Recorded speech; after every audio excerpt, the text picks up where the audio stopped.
saudara, bagaimana kabarnya?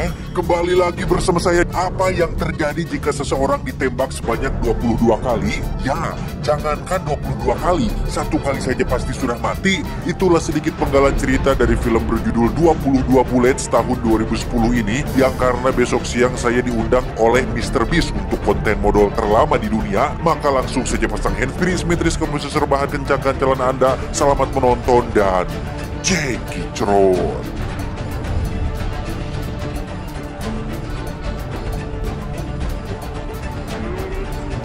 Berlatar di kota Marseille di Prancis, kisah akan berfokus pada seorang pria tua bernama Charlie Mattei, seorang mantan mafia yang paling dan masih ditakuti di kotanya. Saat ini dia tengah jalan-jalan bersama anaknya yang paling kecil, yang karena si bungsu ingin menonton pertunjukan kambing berputar, Charlie pun menurunkannya dan memintanya untuk tunggu di sana, sementara dirinya akan pergi ke basement untuk memarkirkan mobil.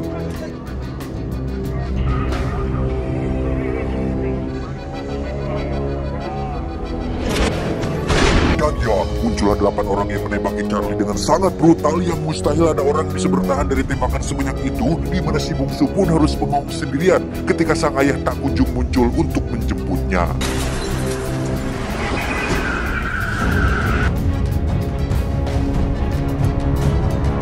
Insiden itu pun langsung menggemparkan semua orang di kota Marseille, tidak terkecuali bapak kepala polisi dan satu anggotanya bernama Marie Colbert.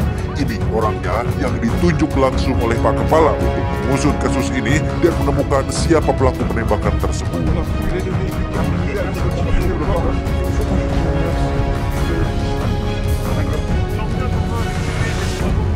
Berkat insiden ini terkuaklah jika Charlie Mattei adalah mantan mafia yang bisa dibilang pernah menjadi penguasa paling ditakuti di kota Marseille. Sejak muda dia sudah merintis karir sebagai seorang mafia dan berhasil membangun kerajaan bisnisnya sendiri, seperti klub malam, pemilik karaoke, tempat judi, kasino, dono, hidro, tempat pijat, hotel Oyo, kafe, restoran, rental PS, kontrak pulsa, briling, tempat fotokopi, dan masih banyak bisnis lainnya. Sudah 3 tahun sejak Charlie memutuskan bertaubat dan pensiun dengan menjual semua kerajaan bisnisnya kepada 2 orang mafia yang masih aktif, ada Zakia dan Aurelio. Mereka berdua sudah dianggap sebagai saudara sendiri bagi Charlie, yang hal itu pula lah alasan kenapa Charlie mempercayakan kerajaannya ini kepada mereka berdua ini.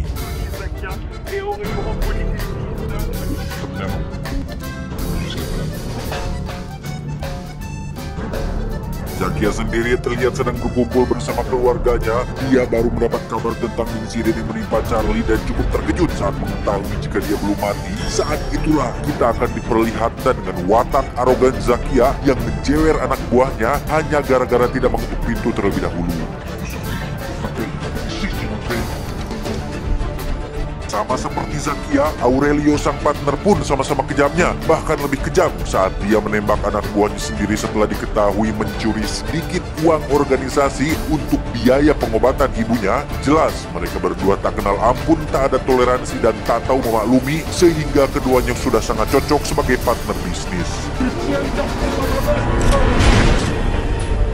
Charlie sendiri terlihat sedang terbaring di rumah sakit. Dia dijenguk oleh Mary yang dengan moncodolnya langsung menanyai Charlie yang baru siuman, yang pastinya kepala masih balideg, boro-boro menjawab pertanyaan, menahan luka bekas 22 butir peluru yang bersarang di tubuhnya saja sudah uyuhan.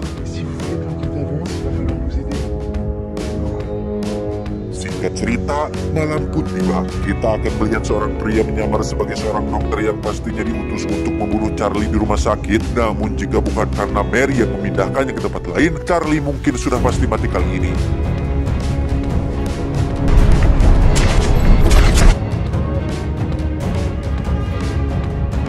Keesokan paginya kita akan melihat rombongan Zakia datang ke rumah sakit untuk menjenguk seseorang yang sudah memberikannya kerajaan ini, di mana polisi yang berjaga pun sampai ketakutan dan memilih nyingkap setelah tahu bahwa Zakia datang ke sini untuk menjenguk.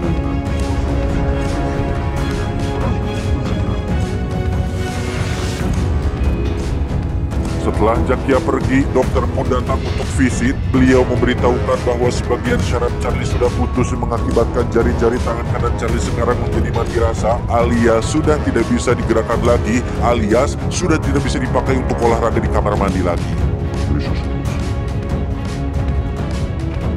Tak lama, muncullah dua mantan anak buah Charlie yang sudah sama-sama pensiun dari dunia mafia. Mereka membawa Charlie keluar dari rumah sakit untuk bertemu dengan seseorang yang mengetahui tentang siapa pelaku penembakan tersebut.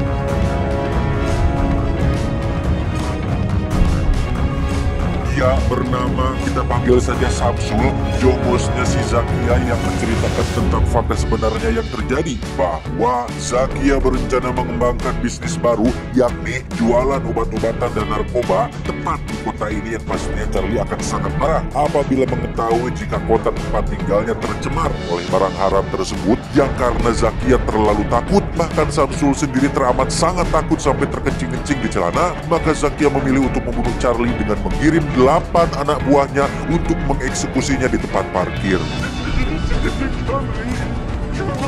Dan mari saya perkenalkan Anda dengan 3 mantan anak buahnya yang sampai saat ini masih setia mengabdi. Ada Yuli, Martin, dan Karim. Mereka bertiga masih sangat setia, bahkan mengusulkan untuk memperpanjang masalah ini. Namun Charlie yang sudah ingin hidup damai pun memaafkan perbuatan Zakia, termasuk si Samsul yang diampuni nyawanya, dan melarang mereka bertiga untuk melakukan balas dendam.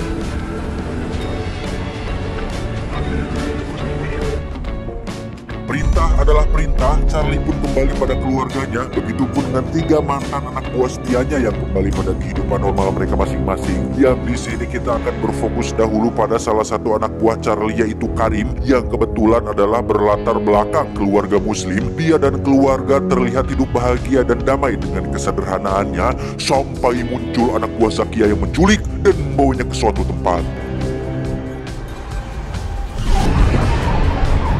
Tidak bersyukur, itulah kata yang pantas untuk si Samsul yang sudah untung nyawanya diampuni, sekarang malah menjadi dalang di balik penculikan ini. Namun karena Samsul terlalu banyak bicara, dia langsung ditembak oleh salah satu anak buah Zakia yang paling beringas, yaitu Pascal. Ini bebenguknya, di mana dia meminta sebilah pisau dan memotong tubuh Karim untuk diberikan kepada anjing-anjing kelaparan.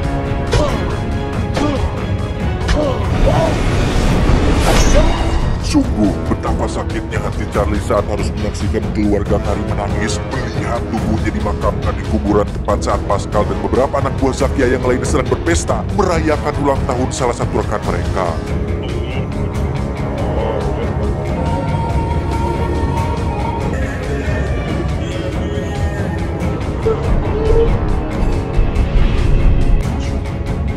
Dan ya, layaknya di Boogeyman, Charlie muncul dengan senyap tanpa suara dengan sebutir granat di lengan kanannya. Kedatangan Charlie ke sini bukan untuk membantai mereka semua, tetapi untuk memberikan peringatan sekaligus kesempatan untuk Pascal dan kawan-kawan bisa pulang dan bertemu dengan keluarga mereka masing-masing. Mereka diberikan waktu supaya bisa meratapi kesalahan, bisa merasakan cemasnya diburu seseorang, merasakan rasa takut akan kematian karena entah besok, lusa, seminggu, sebulan, atau setahun lagi, Charlie akan muncul kembali untuk membunuh mereka satu persatu, dimulai dengan salah satu dari mereka yang memang tidak memiliki keluarga sama sekali.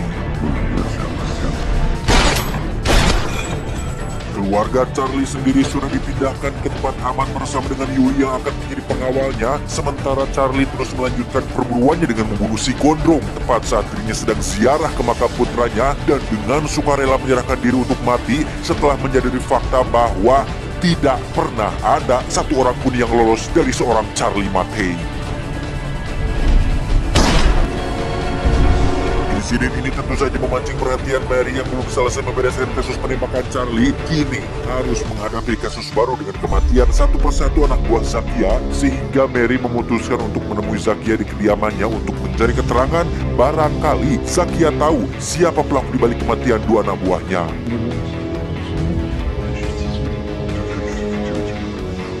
Meski Zakia tahu bahwa Charlie lah pelakunya, dia mengaku tidak memiliki informasi apapun untuk diberikan, karena apabila dia mengatakan yang sebenarnya, tentulah Mary dan kepolisian akan menyelidiki lebih jauh yang justru akan kembali mengarah pada dirinya, sehingga satu-satunya cara untuk semua ini adalah dengan membunuh Charlie yang memang sedari awal sudah seharusnya mati. Zakia pun menugaskan satu anak buahnya untuk mengacak-acak Mama Charlie untuk memancing tempat persembunyiannya. Yang benar saja, Martin pun langsung pergi menemui Charlie saat mengetahui jika rumahnya sudah diacak-acak tanpa sadar jika dirinya sedang diikuti oleh pasukannya Zakia. Sehingga apa mau dikata, mereka pun langsung membombardir tempat persembunyiannya.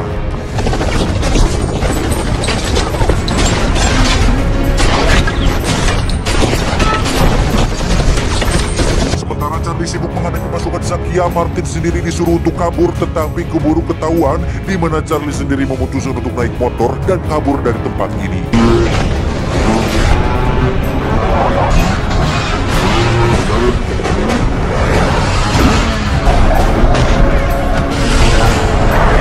Dengan sengaja Charlie menjatuhkan dirinya tepat di hadapan para polisi supaya pasukan Zakia tidak bisa menyerangnya. Sementara untuk Martin, dia harus dibeat langsung oleh Zakia, mengatakan agar lain kali katakan apapun yang diketahuinya, sehingga akhirnya diketahui bahwa Martin, satu dari 3 anak buah setia Charlie, lebih memihak kepada Zakia dan ada keterlibatan dalam aksi penembakan di adegan awal tadi. Kembali ke Charlie yang dibawa ke kantor polisi untuk diperiksa langsung oleh Mary. Di situ Mary memberikan informasi tentang sesuatu yang dia temukan di TKP, bahwa dari 22 peluru yang bersarang di tubuhnya, ada 6 tembakan yang sengaja diarahkan meleset, sehingga dari 8 pelaku penembakan, ada 1 pelaku yang sepertinya tidak sungguh-sungguh berniat untuk membunuh Charlie. Beberapa waktu berlalu tepat saat acara pernikahan si tampan alias salah satu anak buah Zakia yang sudah dianggap sebagai anak sendiri, Charlie mendatangi si kacamata alias 1 dari 8 pelaku penembakannya. Si kacamata adalah orang yang ditunjuk sebagai admin yang memiliki semua data keuangan dan bisnis Zakia, di mana Charlie memintanya untuk memindahkan seluruh data tersebut ke dalam sebuah flash disk sebelum Charlie akhirnya membunuhnya juga.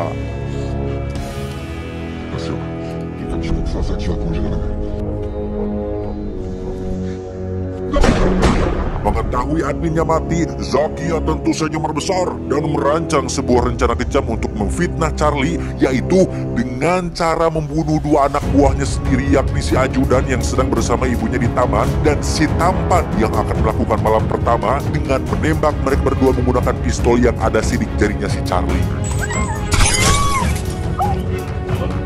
Otomatis, Charlie pun menjadi buronan polisi, di mana si kepala polisi menugaskan Mary untuk segera menangkap Charlie. Namun Mary yang cerdas sudah bisa menebak jika semua ini adalah jebakan yang dibuat oleh seseorang, namun dia masih belum mengetahui siapa dalam dibalik rentetan kejadian ini. Karena Charlie menghilang entah kemana, Mary pun mencoba melacak nomor yang sering dihubungi Charlie, yakni nomor telepon keluarganya yang bersembunyi di suatu tempat, di mana percakapan itu berhasil disadap oleh Zakia ketika Mary berkunjung ke kediaman Zakia, sehingga pasukan Zakia langsung meluncur ke lokasi keluarga Charlie untuk menculik kedua anaknya.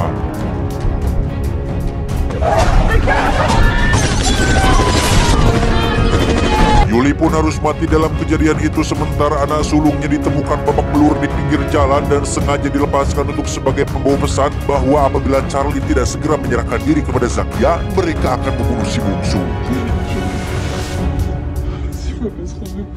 Mendengar anak-anaknya dilibatkan dalam masalah ini tentu membuat hati Charlie menjadi bergejolak. Satu-satunya orang yang bisa dimintai bantuan hanyalah Mary seorang. Charlie meminta Mary untuk beritakan tentang kabar keberhasilan polisi yang telah menangkap dirinya, supaya ketika Zakia lengah, dia punya waktu untuk menyelamatkan si bungsu.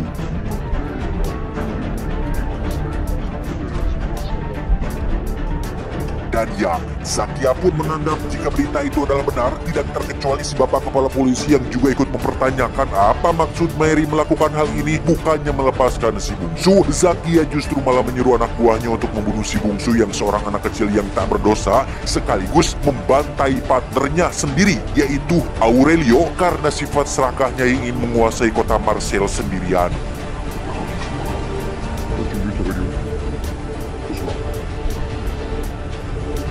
Tepat saat Charlie mengendarai motor NMAX, Pascal terlihat sudah sampai di tempat si bungsu disekap dan menyuruh anak buahnya yang bernama Ikui untuk membunuh si bungsu. Namun Ikui nampaknya jauh lebih baik dan jauh lebih manusiawi dibandingkan si Pascal ketika dia memilih untuk menyelamatkan si bungsu dengan melawan perintahnya, sehingga Ikui harus tewas di tangan si Pascal.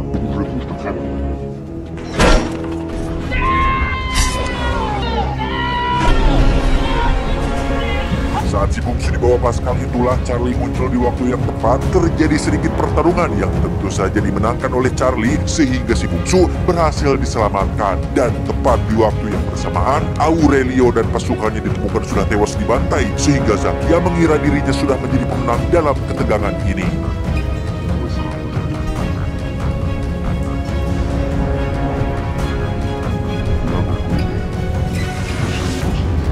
Dan ya, sungguh Zakia tak menduga jika Charlie akan mendatanginya tepat di rumahnya sendiri. Dia sama sekali tidak melakukan pembelaan dan justru dengan terang-terangan jujur jikalau dirinya memang takut terhadap Charlie. Jika ada orang yang menghalangi tujuannya, sudah pasti itu adalah Charlie. Memang mereka berdua tumbuh bersama sebagai penjahat, tetapi kota Marcel jauh lebih takut terhadap Charlie Mattei dibandingkan Tony Zakia, sehingga satu-satunya cara untuk merubah hal itu adalah dengan membunuh Charlie. Dengan semua yang sudah terjadi, Charlie nampaknya masih belum puas jika harus membunuh Zakia sekarang, sehingga itu justru memberikan Zakia waktu untuk melawannya hingga situasi pun berbalik memojokkan Charlie. Yang beruntung, Mary dan polisi datang di waktu yang tepat.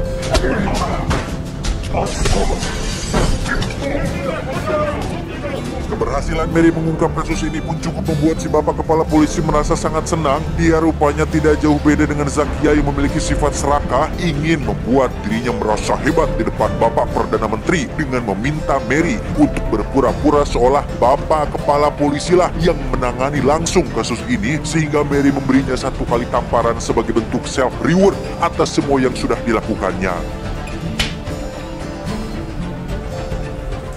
Dengan bantuan Mary pula lah Charlie diperbolehkan pulang dan Zakia tentu saja akan dipenjara untuk waktu yang sangat lama. Saat akan pulang itulah Martin pun menjemputnya dengan membawa pesanan Charlie sebelumnya, yaitu sepucuk pistol, di mana Charlie meminta Martin untuk jangan dulu pulang ke rumah tetapi mampir dulu ke sebuah tempat untuk napak tilas terlebih dahulu.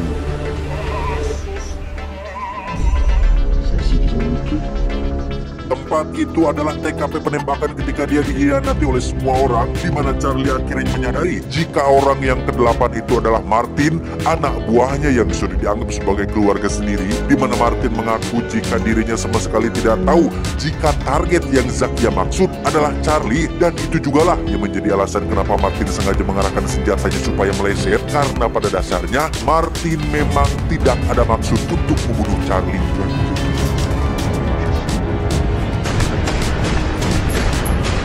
Bukan manusia jika tidak bisa memaafkan, Charlie menunjukkan satu kebaikan hatinya ketika dia memberi Martin kesempatan untuk hidup, dan semoga setelah ini Martin tidak seperti si Samsul yang tidak tahu arti rasa bersyukur, sudah dimaafkan malah menikam dari belakang. Film pun diakhiri dengan Charlie yang sedang bermain bersama keluarganya tepat di pesisir pantai, yang mana tiba-tiba terjadi gempa yang sangat hebat disusul dengan tsunami yang menewaskan Charlie dan keluarganya. Ending yang cukup membagongkan. Banyak pesan bisa kita ambil dari film ini seperti persaudaraan, pertaubatan, kejahatan, keserakahan, kekuasaan, keuangan, kedisiplinan, kesempurnaan, dan lain sebagainya. Sehingga langkah baiknya jika Anda ingin bertaubat dari suatu keburukan, mulailah dengan menghindari lingkungan yang menjadi sumber keburukan tersebut. Saya mewakili direksi yang bertugas mengucapkan terima kasih dan sampai jumpa di video selanjutnya. Adios, kancing emas menantu Firaun.